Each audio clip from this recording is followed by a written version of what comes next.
Swamiji, you can now start. Correct.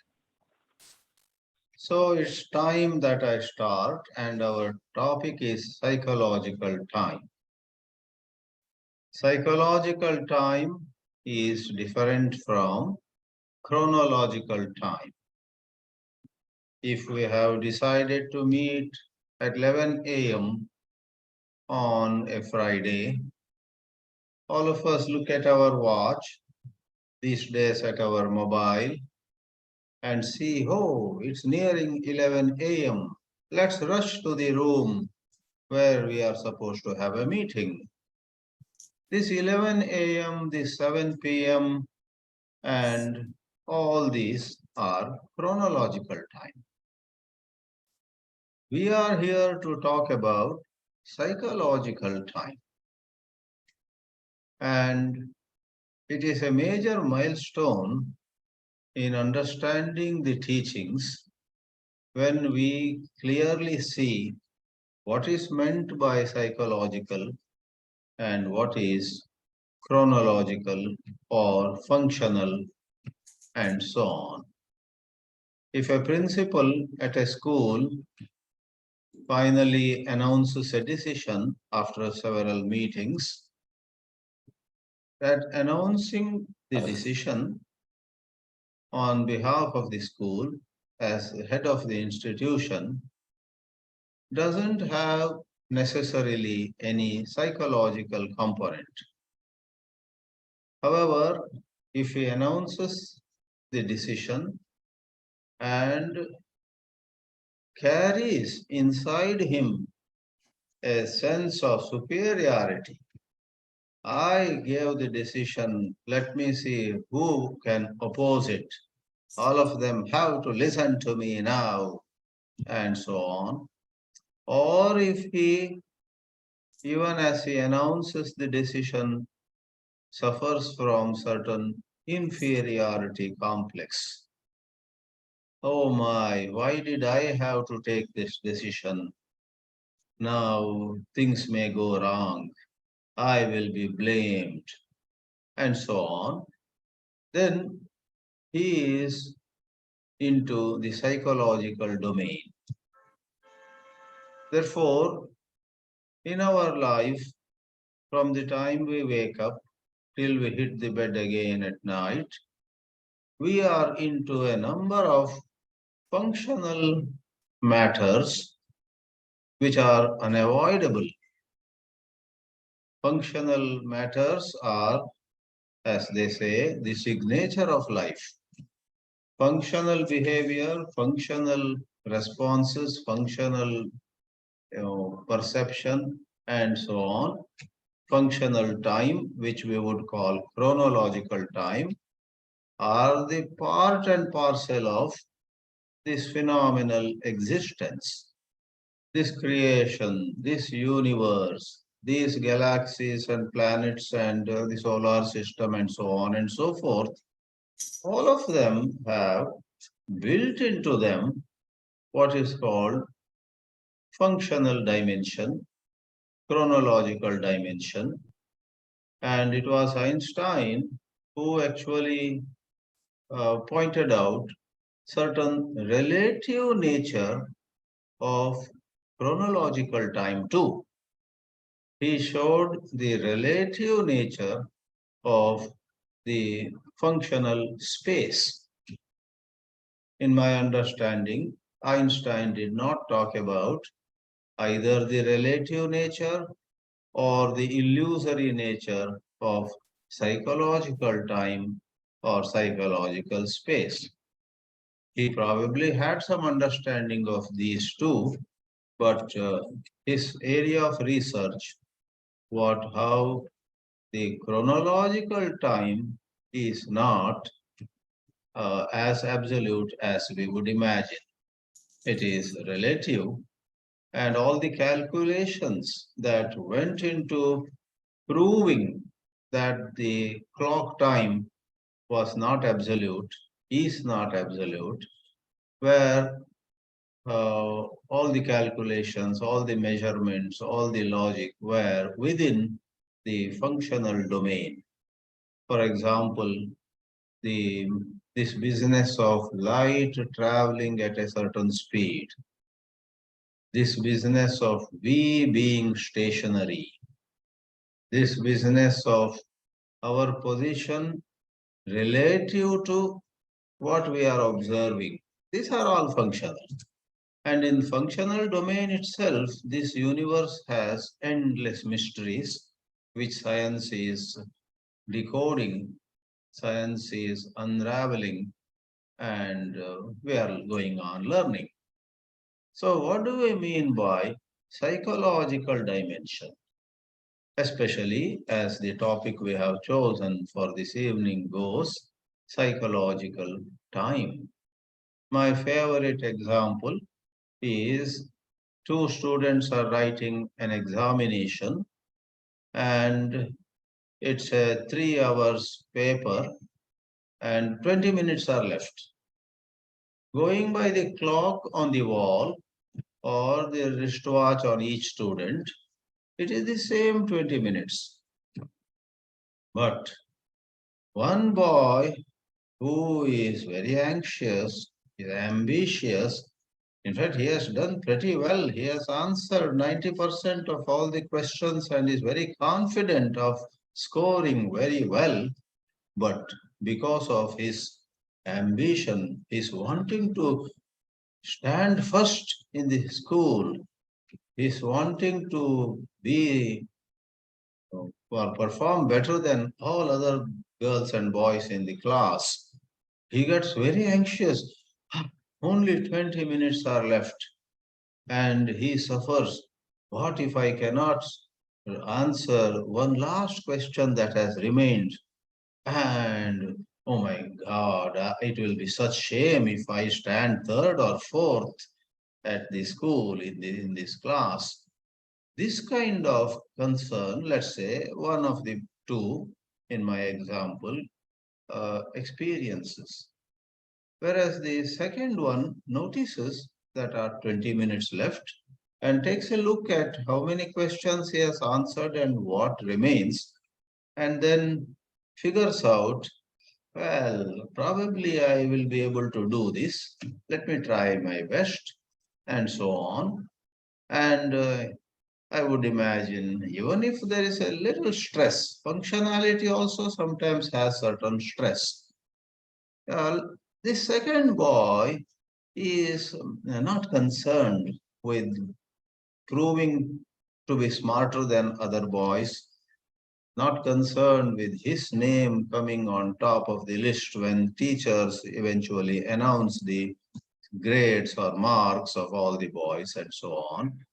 Then, in the case of the first student, in addition to there being this chronological time as shown on the clock on the wall, there is psychological time. And that psychological time revolves around the sense of me, self-worth, self-esteem, and then comparison, competition, and continuous assessment of how good I am, how bad I am, will I be famous, will I be infamous. So it revolves around the self. In the case of the second boy, which we have idealized, there is hardly any boy like that who is totally free from psychological time. Generally, everybody is to some extent concerned about their image, how people will talk about them, how parents would look at him if he fails, and so on. But in an idealized scenario, in this example, the second boy coolly does what best can be done. And suppose he could not finish all the questions, then yes, a bit of a sadness. Oh my, I wish I had written the answers in the beginning a little fast, then I would have completed, and so on. So there is either zero or very less of concern about his own image, his own self-worth. His mind is not into this mischief of connecting how he performs in the examination with his self-worth in life itself. Generally, you and I are so influenced, so conditioned by this mad society, which we only build, to think sometimes in such dramatic language. If I fail in this business, I don't deserve to live anymore on the earth. Such dialogues, such sentences, does it come from Bollywood or where? But such sentences do rise in our mind. And for some paltry thing, sometimes we give so much importance. If I win this game, if I do well in that enterprise, I will be the king. I will be the king on this earth, etc. Again, some Salim Javed dialogues or some Guljar. Guljar may not write such ambitious lines, I guess. But some of this, cinema stuff gets into our head. So, uh, psychological time thus revolves around the self. And therefore, our topic this evening is psychological time, its relation with the self. The self and time in some of Krishnaji's works have been equated. There is certain essay somewhere, or maybe it was a talk he delivered. He brings one more uh, point also. Time, self, and what is that? Something more he brings. And in contrast, he says um, death and timelessness and love. They are one. Death and love are one. Let me take up that. On one hand, he carries together love and death. You can imagine some beginners who are trying to understand Krishnaji's teachings would be very, confused. How can death be one with love? And Krishnaji, of course, throws more and more light on the matter. The matter is this. When there is the self, there is psychological time also right away. When there is no self, no time, then love is purest. Love is love. Krishnaji doesn't talk about pure love and impure love. A lot of popular literature has made all these classifications. Somebody's love is 80%, somebody's love is 60%, somebody's love is 24 karat gold, somebody else's love is just silver or copper. All these kind of things are there in the popular literature. Motivational workshops and this whole business, self-development, self-help, etc., thrive on gradations, whereas the profound insights of mystics like Krishnaji do not waste time, do not tolerate all this kind of gradation. Either you are free or you are bound. So, what is psychological time?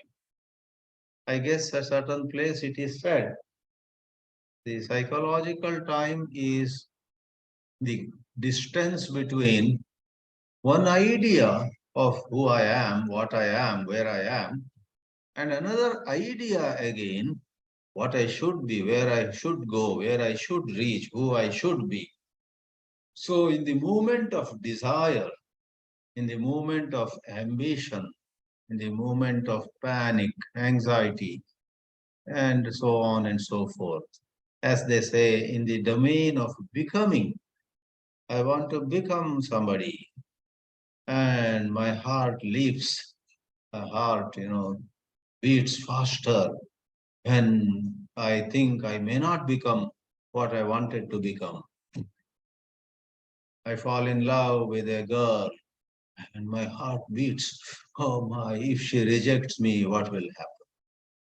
And in this matter, we would say more than the girl or the money or the position or the so-called business success, there is at work this image, this picture you and I make of ourselves. Even speakers, when they talk on some spiritual topic, on maybe on a topic like this, the illusory self, the self in them starts operating. Oh my, this is a difficult topic. And if I don't speak well, and if my audience later says it was such a boring presentation, what will happen? Then the self is kicking in. So it's not easy. It's extremely hard indeed. Therefore, this business of not doing anything but being attentive, though it is not doing anything, at the same time, this being attentive is in its own way great hard work.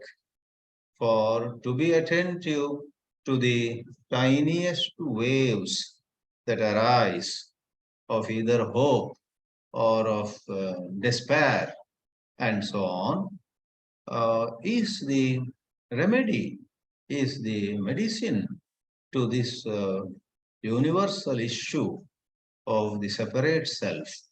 So, what is the relation between psychological time and the self? The third one I now remember. In a certain talk, he connected self, um, time, and the third is thought. And he dares say, you know, thought, time, and the self are one. Generally, we would think of saying, well, they go together, well, they are facets of the same phenomenon, and so on. But Krishnaji, with a certain poetic and mystical touch to it, says, time is self, the self is thought. There, of course, we again distinguish, we call it psychological thought. To take a flower and say, oh, oh, well, it's colorful and its fragrance is good, is functional. But to take a flower in my hand, if I say, I'm so proud of raising this plant in my backyard and I have become a good gardener, up to there also is okay. And then a thought comes, the devil raises his head. Then I say, my neighbors also tried to raise this plant. They failed miserably. I succeeded. In fact, they all come and look at my garden and ask me, how did you succeed in having so many beautiful flowers? Aha, I am successful and they are a failure. These are difficult to judge. The words themselves do not mean much. Someone in whom the self is not operating also could use this sentence going just by words. My plant has come out very well. The neighbor's plants did not come out well. That person also may say. It's not so much the words, but it is, inside one. You and I should see. In fact, I feel tempted to bring one more word here. I guess it is also very connected with the matter. We so far used words like psychological and functional to notice that this rose is, of such and such color is functional.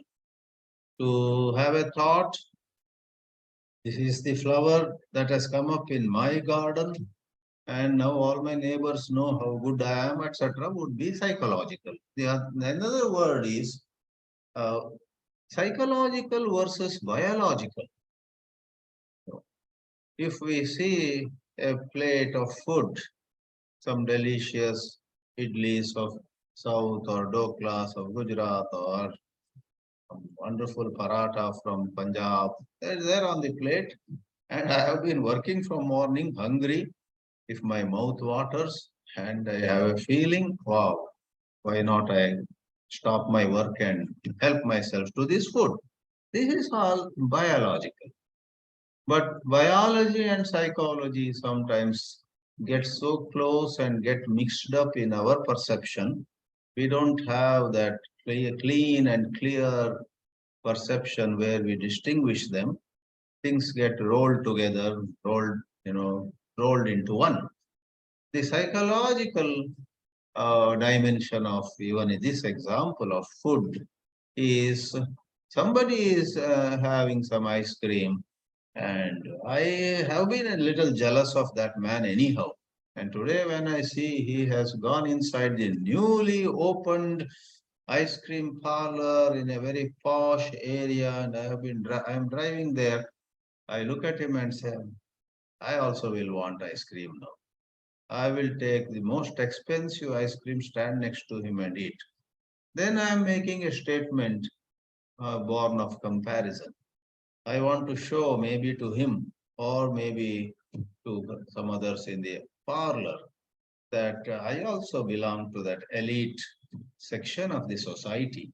There was a time when I could not afford all this, but now I can throw a party and treat 100 people, whatever. Who asked you? But the mind is chattering. So in gold or ice cream, in food or clothes, in cars or in some other matter, in giving lectures or writing books, in participating in some conference or in a million things in life, there is a biological dimension, there's a functional dimension, which is not merely physical. Sometimes we discover our love for art. I happen to love art. That is not psychological. Somebody else doesn't have a taste for art. I think Vimla Thakar once used a word. You may have a dislike, or you may find something not agreeing with you with respect to some food. She was giving the example. As you know, Vimlaji was so much touched and inspired by Krishnaji, and all her talks and all her work in the later years of her life had a clear stamp of Krishnamurti's teachings. So, she said some food may not be agreeable to you. You eat it, you get loose motion. That is a different matter. There is biology over there. Then you stop taking that food. You may have allergy to certain food. But some other food maybe is a dislike.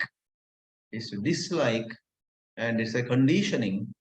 It's not so much to do with your biology, and it's difficult to find out, but one can find out how that dislike grew in you. So, put it this way, there is biology on one side, which is natural, though biology is not the same in all of us. There are some who eat a lot and still are hungry, and some others eat a little and they are full. But everybody should be true to their biology. Everybody should be true to how their functional mind happens to be.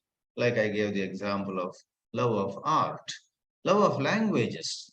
You know, our Chabraji and I, and some of you also, we love a couple of languages, and translation is our passion.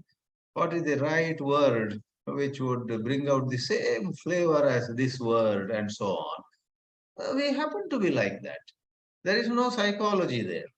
It happens to be some skills, some taste, some inclinations, the way our personality is made. But among 10 people who may have love of language, linguistics, who may have love of art, love of sports, there would be some who, in addition to that functional aspect, may have psychological component. Because this lady speaks a particular language very well, suppose she feels because of that knowledge of that language, she is superior to her own sisters or her own other classmates. There comes the psychology. No wonder in the popular spiritual literature also, there is a lot of criticism of arrogance, of pride, of various so-called negative emotions, regrets, anxiety for future. and so on. So because all of them are in the psychological domain. But in these teachings, which you and I are applying our minds to, certain precious light is thrown on what goes into creating that psychology. It is memory, it is comparison, it is certain episodes or incidents you and I went through, which because of our immaturity at that time, we did not digest properly. We did not assimilate, we did not sort out things. So those incidents in early childhood or school days, college days, whenever, or something that happened even yesterday evening, doesn't matter. Certain incidents leave behind a residue because we did not fully understand and sort them out. Whereas if only we were to apply ourselves with full attention, we apply ourselves to a situation, praise or insult, pleasant or unpleasant, doesn't matter. We apply ourselves fully. It seems that we digest it, so to say. We sort it out. It's as though somebody spat on our face and we wiped it and applied some soap, washed the face and clear. Physically, we cleared our face. Mentally, it's so difficult to be free of old aches and all those residues. These residues in our mind, in probably what modern psychology would call unconscious mind, subconscious mind, etc. These residues on those two or three levels raise their head in the conscious mind. And then in the conscious mind itself, we begin to judge ourselves as successful or failure or this or that. And in the process, we go through sorrow. We go through pride, which is temporarily a pleasant affair. But pride eventually invites suffering only. So, friends, here is psychological time, and it is a matter of the perception of the self. When there is the self perceives a situation, a scenario, etc., which could be otherwise all right, having some plus and minus.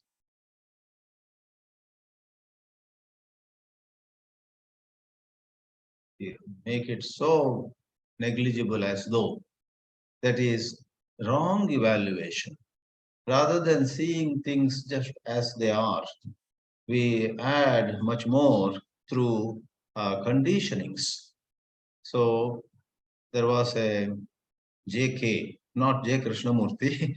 There was a man from Middle Europe, I guess Austria or somewhere. His name was John Klein. J.E. That country it's pronounced as John. John Klein, K-L-E-I-N. I'll say this and conclude my words. Long ago, I was quite touched by some of his writings. John Klein. He, from early childhood, had certain mystical experiences, maybe like how he did not feel separation between, you know, a dog that was barking and himself. That dog and I are one, some kind of, but he never understood that. He was into music, he was a medicine person, grew up in, I guess, Austria. Then someone introduced him to Vedanta. He came to Bangalore and spent 3 years studying Vedanta. That also gave him a certain, orientation. Then he, last part of his life, there are lots of YouTube videos of his, John Klein, Jean Klein. He settled in Santa Barbara in California and died also there. He passed away. No, concludingly, I would say he had a catchy phrase. He would say, perceive, do not conceive. Perceive, do not conceive. And that was the way he summarized a whole lot of functional and psychological domains. You perceive a rose as having this color and this fragrance. That is basic perception. You conceive, meaning drawing from your memories, your conditionings, drawing from a lot of emotional experiences in the past which you had not properly digested. You may have a lot of other thoughts rising in you, like pride or shame or whatever. That would be in his language conceiving. So he would ask, you know, it's somewhat similar to saying, see the flower without naming it. Can you perceive the flower without conceiving in something in your mind? So let me close here. I think I have thrown some light on psychological processes where a sense of time also comes into the picture, which has nothing to do with the clock time, the chronological time, sunrise, sunset, etc. Thank you. Thanks so very much, sir, for such an interesting lecture. Vijay Chhabra, sir, would you please like to give some comment on it? Vijay Chhabra ji, Mahatma ji, please unmute and say.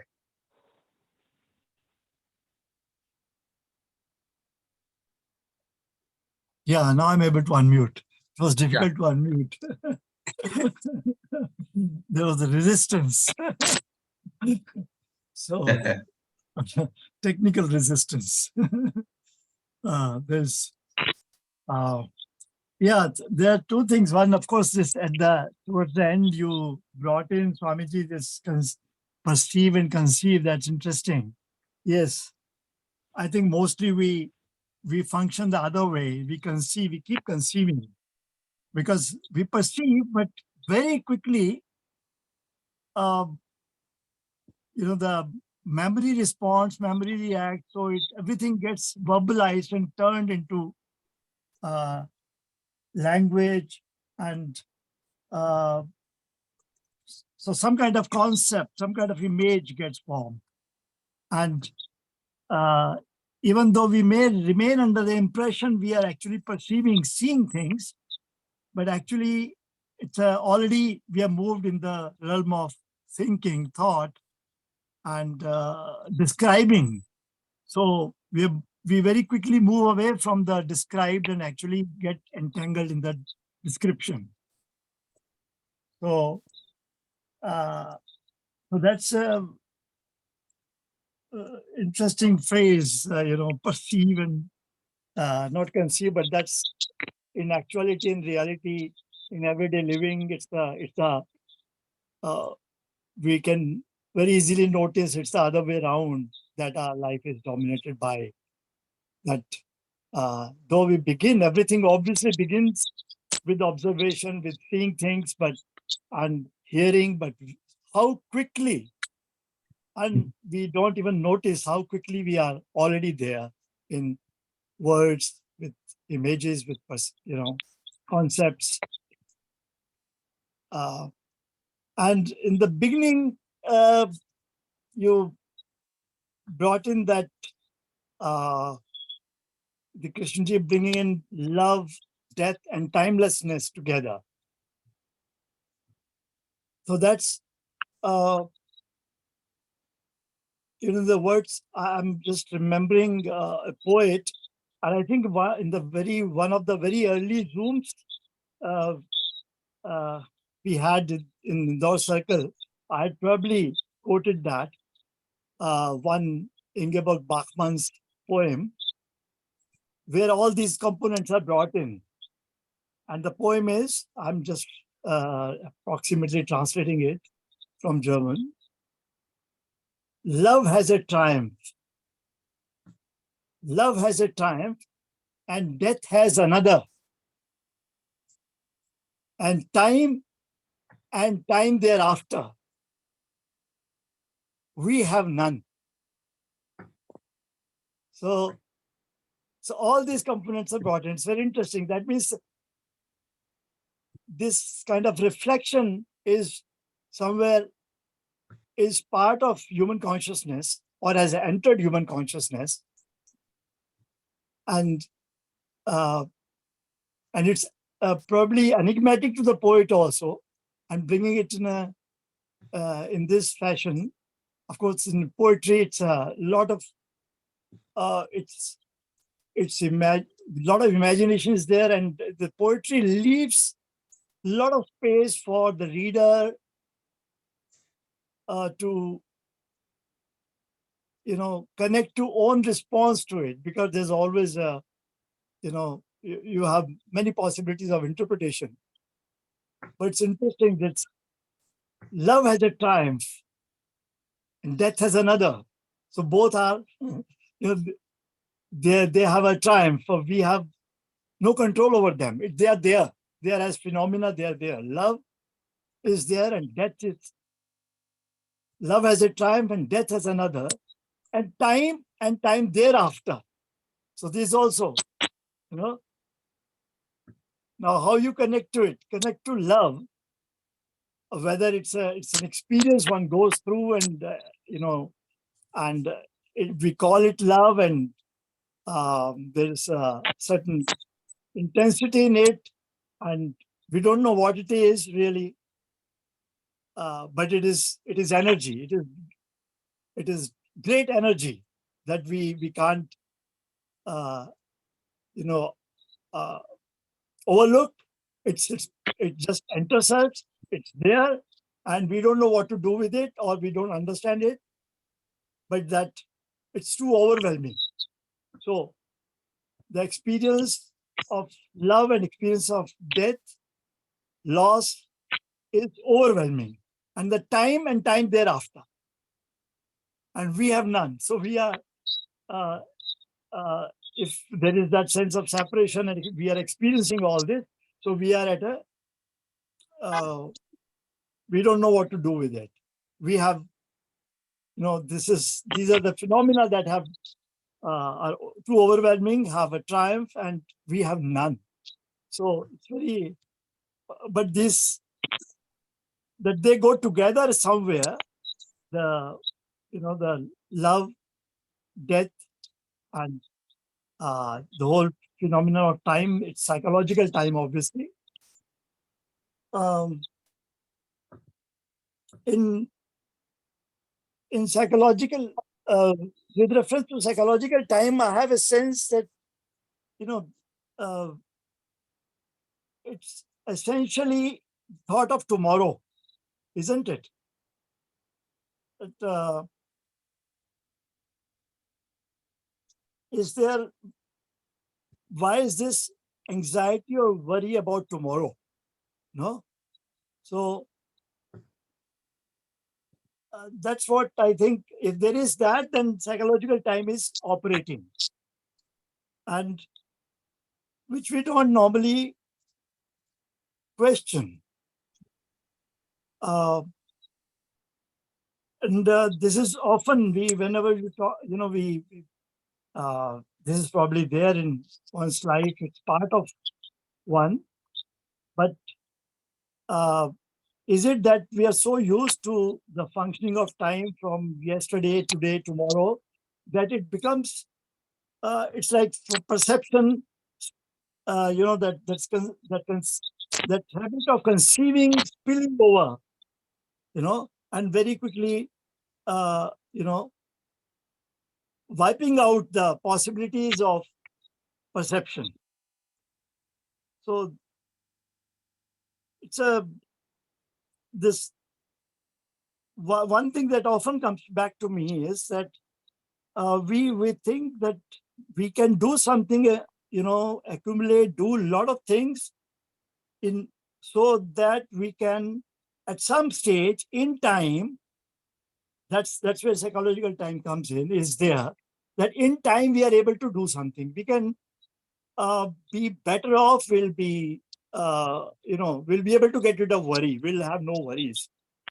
First do this, so that you, or accumulate this, and then you'll be free. You will have freedom and you will have no worries. But it seems the actual, um, uh, life seems to function the other way around. it seems to demand that you first face the challenge of, eliminating worry totally, being free of anxiety, free of worry first. It's like facing fear first, and then everything else will fall in place. But we generally begin the other way around. But the ethical principle of life, which I think we can all discover, you can't contrive, you can't play with it. So either it goes in or it doesn't. Either one understands or one doesn't. You can't make effort to understand, I think. But this seems to work that way, that it's first face things as they are, and then everything else will fall in place. Not the other way around, that first we do this, and play tricks, all kinds of tricks, be a little more wise, be a little more clever, and then we can handle all the difficulties of life. It's that seems to be, to me, it seems that's how it works. So I've ended. Thank you. Thank you very much, Chhabra. Anybody else wanted to comment?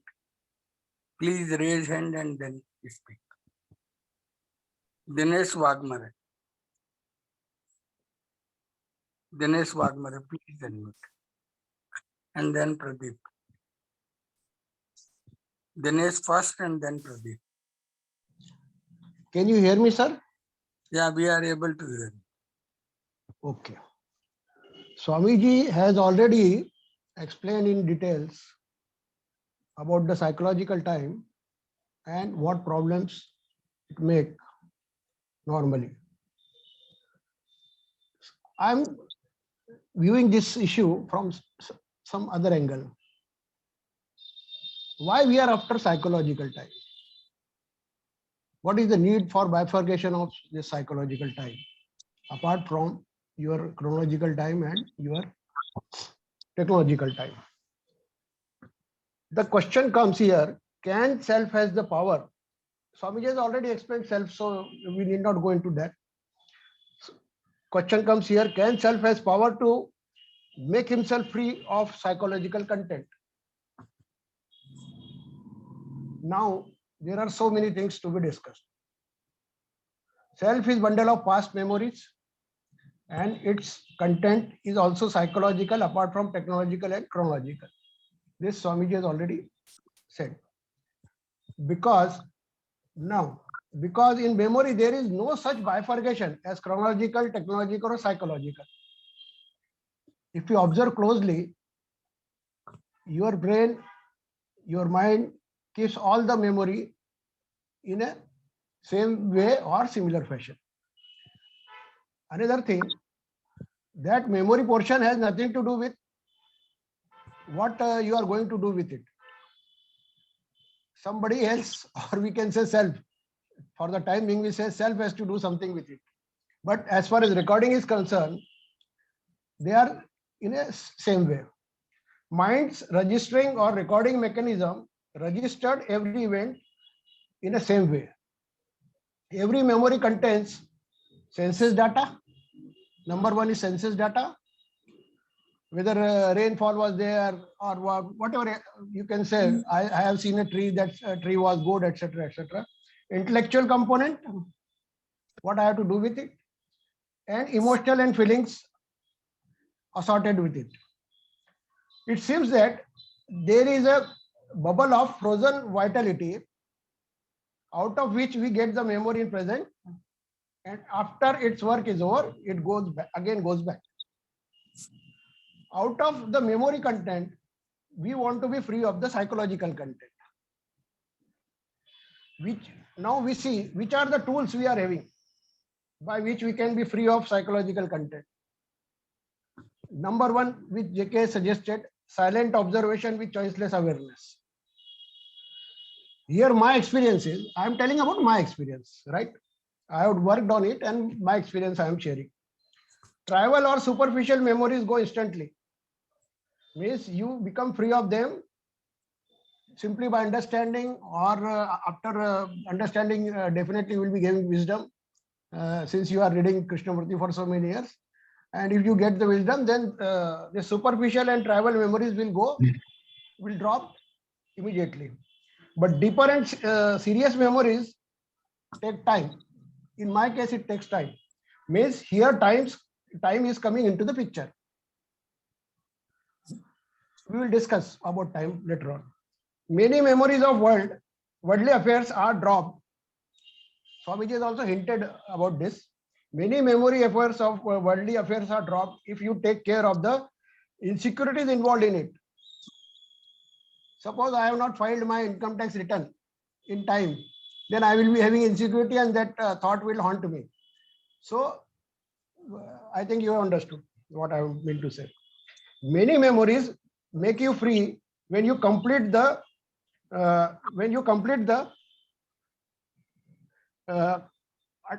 unfinished business or issue involved in it. Swamiji has also given a hint about it.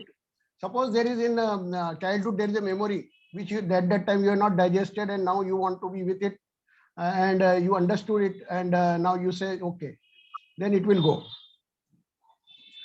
Most important is what significance or importance or attachment you are having with the particular memory. This point is very important.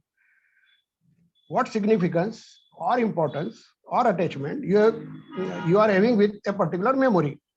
The more these factors are more rigid or fix the particular or firm that particular memory is. Suppose you have given so much attachment with suppose a girl, or you are having a very significance about your career and somebody has ditched you, then that portion will haunt you later on. So what that you have to see why you are giving the importance to that particular issue. So these are the things. But last and not the last point is what role of time in getting freedom. This is very interesting.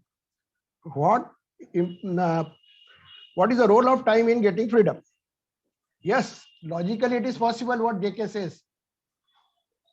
If you understood it thoroughly, if you have got wisdom, then it will go immediately. But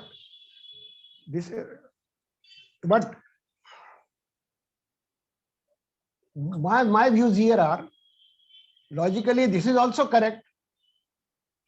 To remove this time bound your past memories, timeless energy should be there. That timeless energy can only instantaneously remove all the past burden. So timeless energy should be there, then only. If you are using simple awareness, JK somewhere has given hint about the heightened awareness or timeless dimension or intelligence. So if that is coming into picture, then only it is possible. That's what my views are. And then only you will get that quality of free energy, which is having strength or power to remove your all these past burden instantaneously. Otherwise, I think whatever my experiences or whatever is happening with me, time is involved. Thank you. We'll discuss later on about other things. Chidanandji, would you please like to comment on it? I would only say that Dinesh ji has certainly covered it in his own way, in his own language. He has covered much of the ground that I had also covered. I very much appreciate his way of putting things.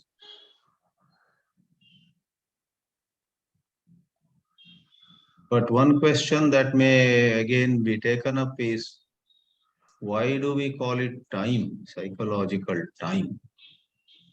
So in science, we have time defined as for light to reach from one point to another, we say certain time is required. And when physics tries to define distance or length, again it uses the same setting. 1 meter, if they want to define distance. So to define distance, they use time. The length covered by light, because light is something most reliable. So the distance covered by light in so many nanoseconds or whatever is 1 meter. And when they have to define time, the chronological time, they take the help of distance. 1 second is the time taken by light to go so much of distance. So in terms of distance traversed, time is defined. In terms of um, distance traversed, in terms of the time that is given, the distance covered is used to define a meter. So that's physics. So here, why do we call this psychological time at all? If it is like I attempted to show in the domain of becoming and the panic of, oh, I may not become, my time is up. I'm left with only so many years. My greatest desire of life will remain unfulfilled. So there's a concept of I'm left with very little time and so on. So apart from that, if anybody wishes to say why this thing is called time, Can I make any here in comment on this? psychological time, there is nothing to do with the speed of light or travel of light or, 2 points in the world from New York to London. They have some experiments in order to measure time or measure distance, and they employ light in physics. So here, why do we call it time at all? Can I make any comment on this? Yeah, please do. If we see your brain, is our brain and mind, how does it function? How does it registers? Whether it is a chronological or whether it is a technological, it registers in a particular way. Suppose we say this is time, then it will take it as a time. Time is simply a word, and we give designation to it as this time is from distance from this place to this place. Light moves. So when you recall it, again the process is same. So that distance, when we say, is again the function is similar. In case of brain, it only it does it in a same way. Similarly, when we say psychological time, I remember that in 9th class, my teacher had scolded me. So when I say 9th class, that time I am remembering. And I'm also linking somewhere with the chronological time, that so many years back, that teacher had been scolded me. So these are as far as brain is concerned or mind is concerned, it is working similarly in all three cases. Technologically also, if we see, when we say experience, it is again 5 years be mechanical period of your degree, and this thing we are again giving it a label that this much time I have this distance or this much time I have traveled. So again, as you said, it is thought basically. So thought doesn't understand what is the difference between chronological time or this time. It is taking it in a same way. That's what I wanted to say. What are your views, sir? Hari Nice. Naidu. First Hari Naidu and then Chidanandji, please. Yeah. Hari Naidu wanted to say something.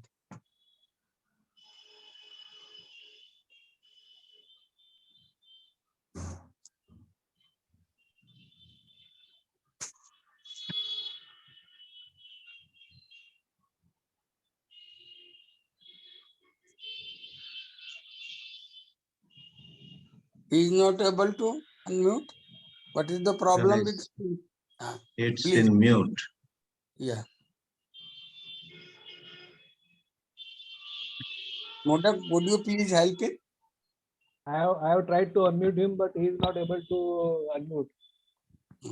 So let Pradeep ji start. Then, Let first Chidanandji say.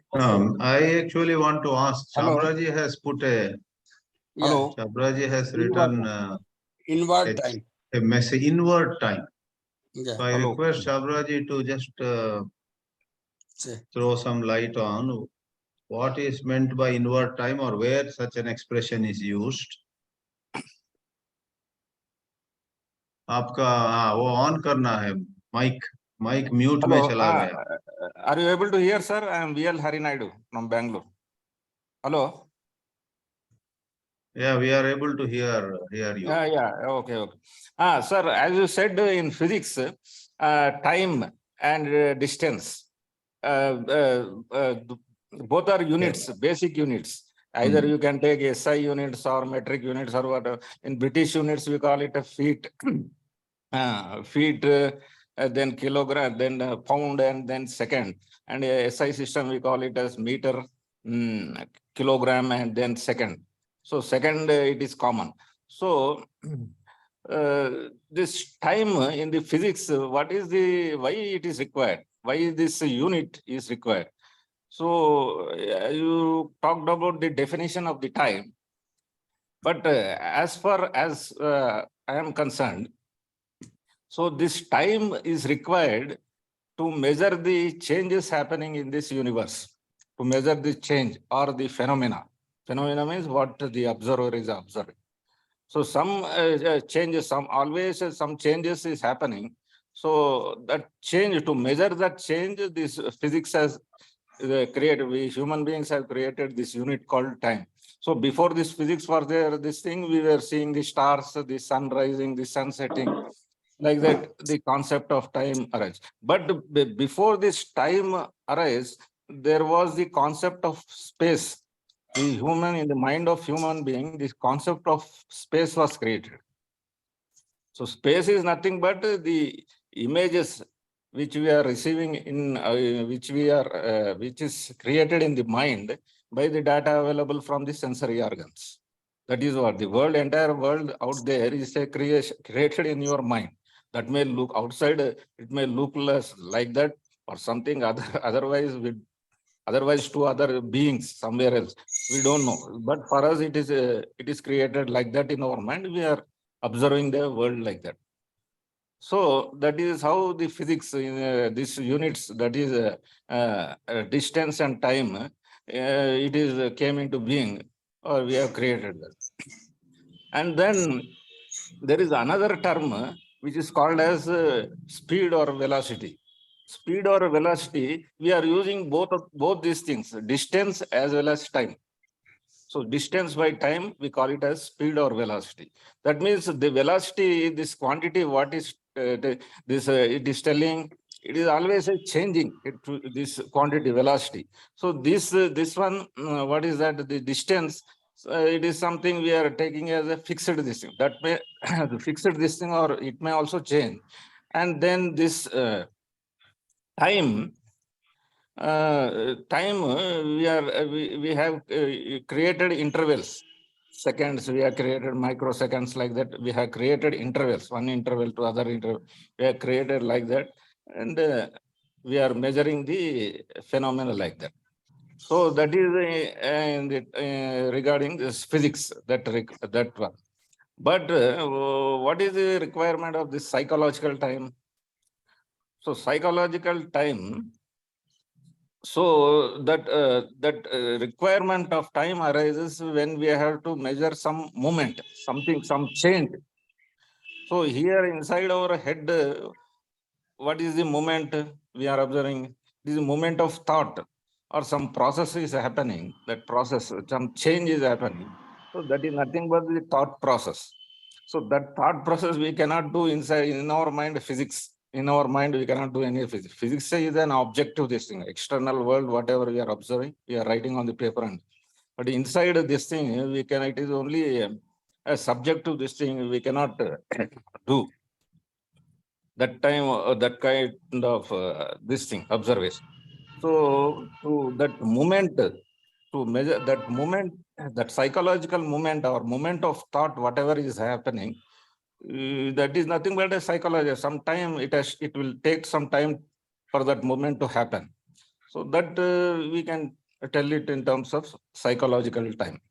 And when the moment, the thought process has become zero, there is no time. There is no, the time of psychological time also is zero.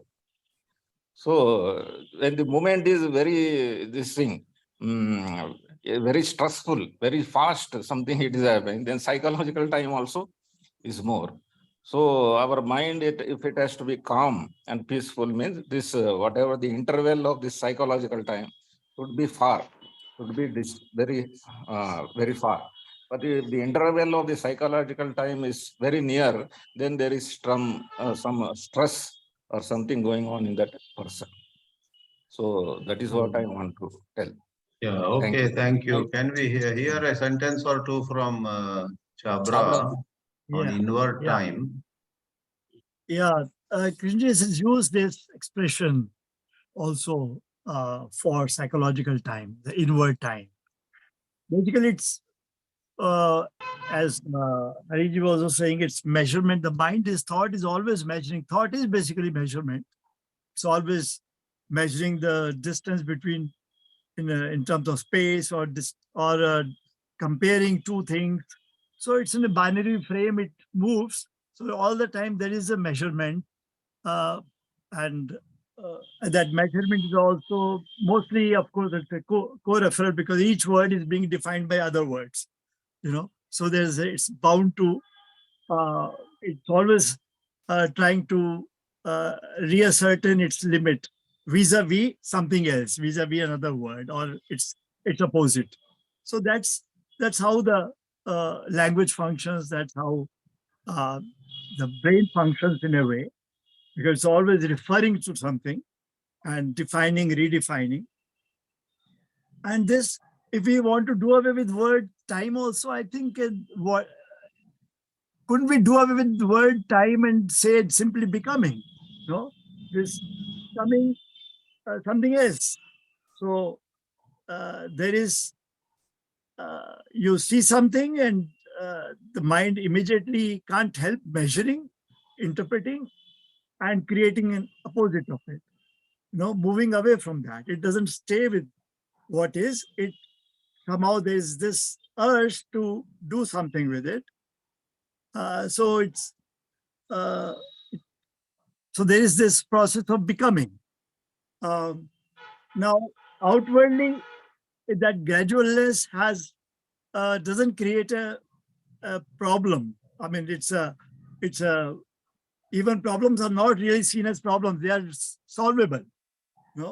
One sees, okay, this can be done in 2 days. This can be done in 5 days. This, if we do this, follow these steps, we can perhaps resolve it. But similar process goes on within, and there it is. It's all assumption. There's some assumption of first we perceive something and then we somewhere define it. Consciously, unconsciously, we define it, and then we want to do something with it. So there's a lot of assumption after assumption. So it's not seeing things as they are and allowing those facts to, act, but instead our background, the past, memories, they do something with it. I mean, this is observable. This is all we can observe. This is that. What is it that is becoming? Who is it becoming? What? All this is in the realm of assumptions, isn't it? So, so they because they are assumptions and they are so there's no concreteness to it really, but the brain creates some kind of image of concreteness. It loves to concretize something because outwardly we see things concretized. So inwardly also it wants to concretize. Like there's a movement in life. we don't see, we may scientifically know, rationally know that everything is in absolute motion all the time. Even the most static things, there is basically some, it's never really, Yes. 100% static. Something is happening. Many Yes. phenomena we may not see them, but there is always motion at all levels. Yes. And we are also never the same. There is a movement, because it's a running water, it's a flow of things. But thought wants to capture because we seek something we can hold on to. We want stability, or it's too much, this flow of things.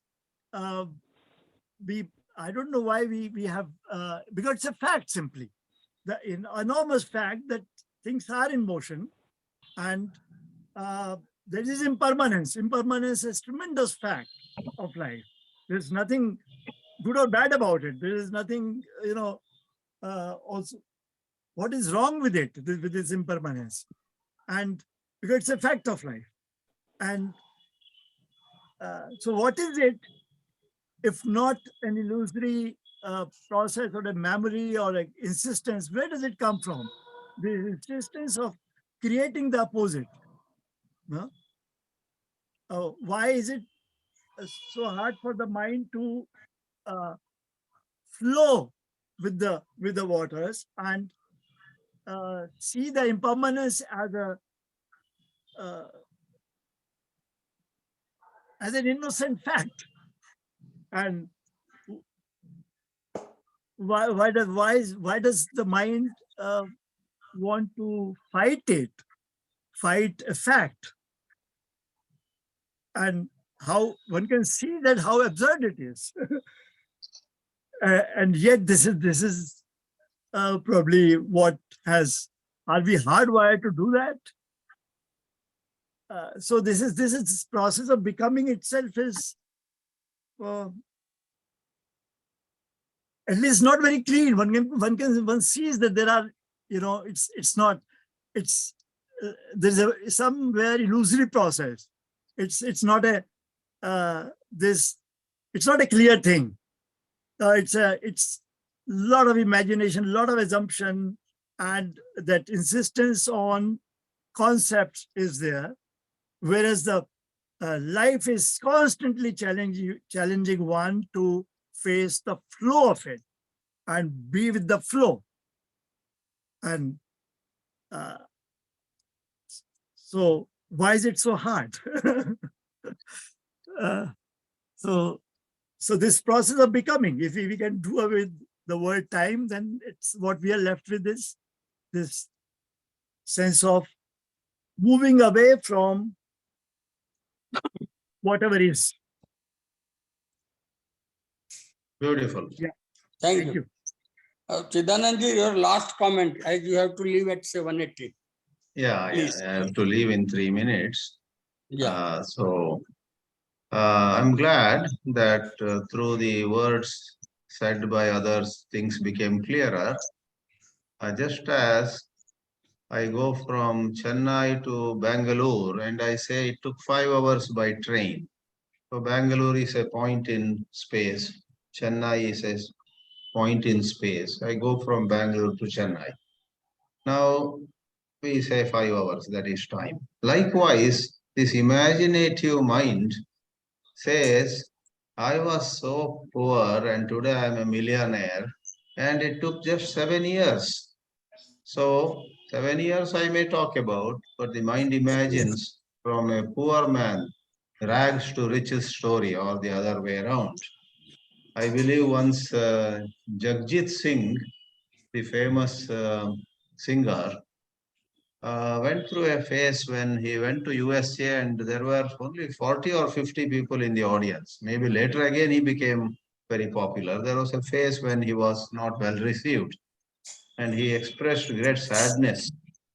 He said, there was never a time when my halls were not filled. I always sang to packed halls. But today there are so few people in this part of the country.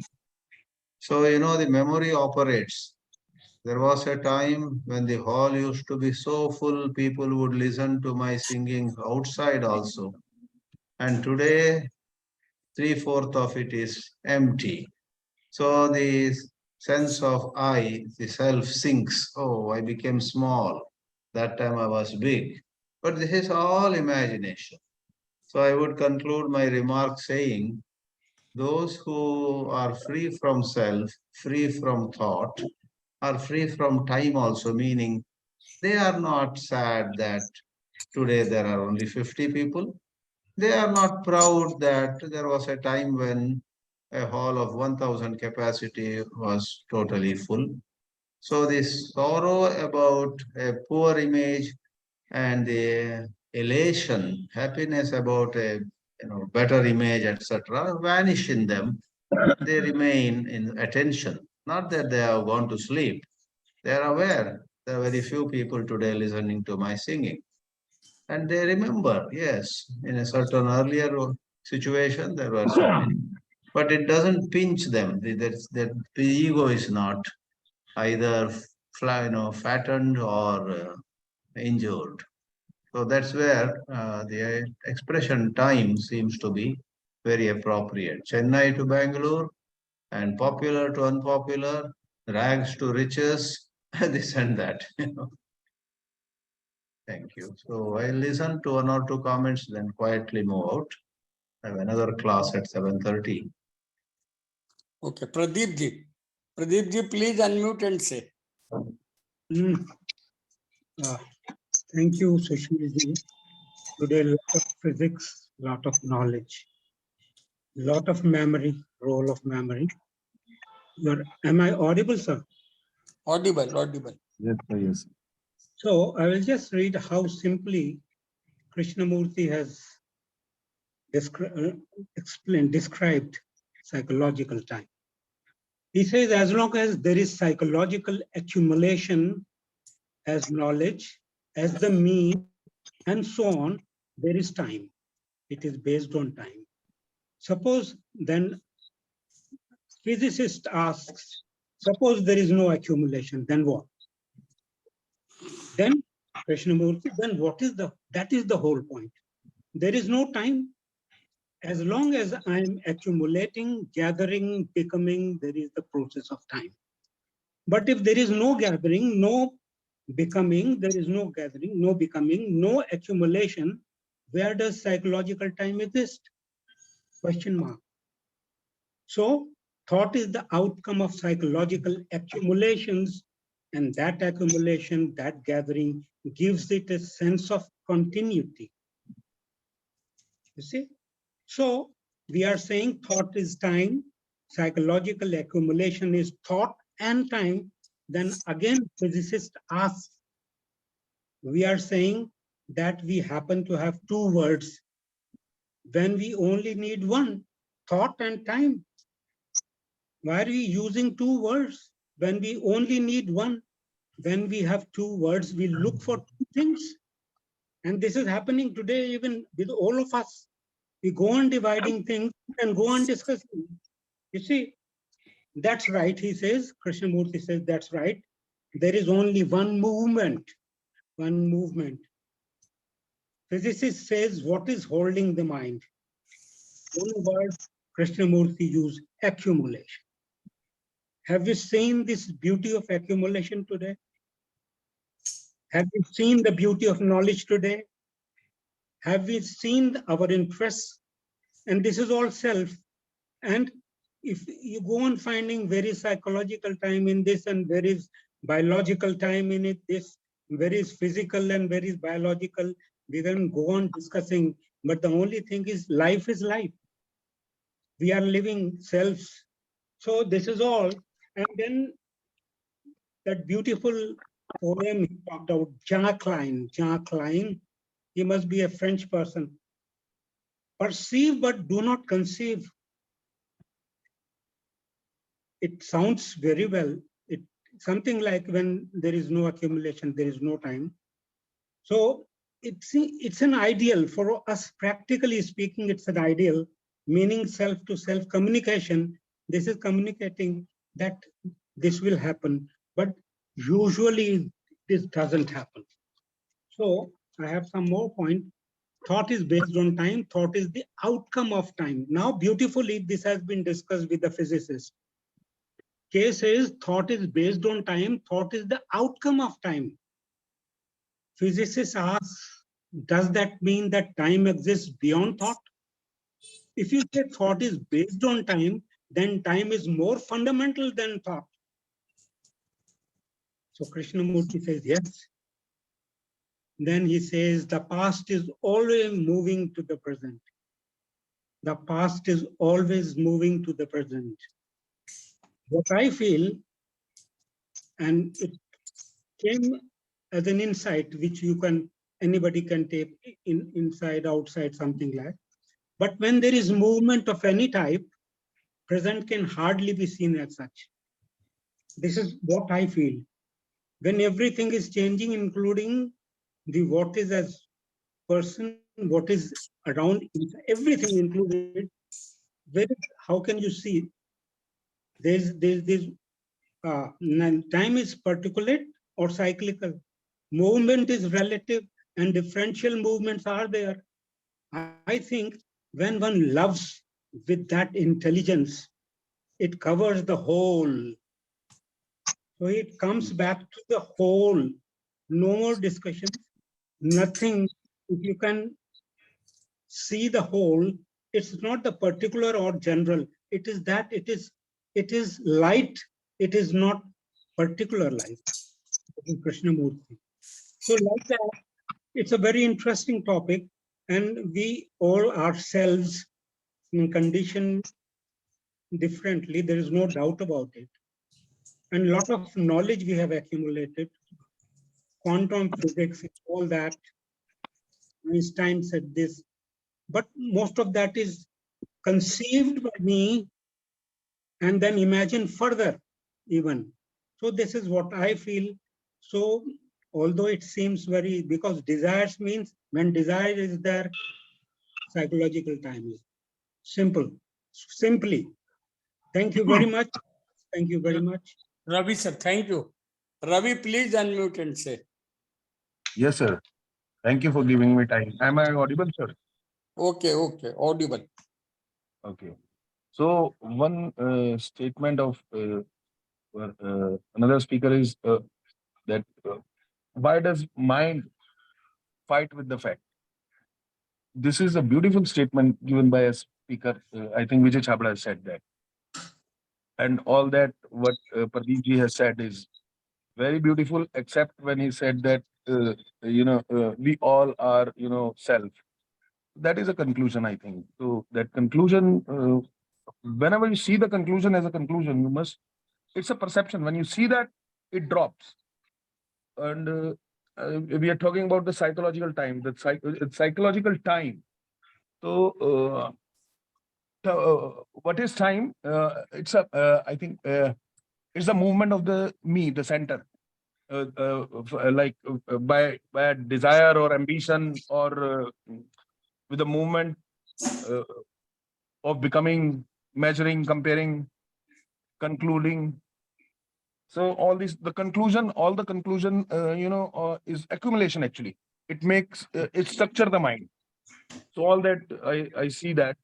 And the time, how can I see the time?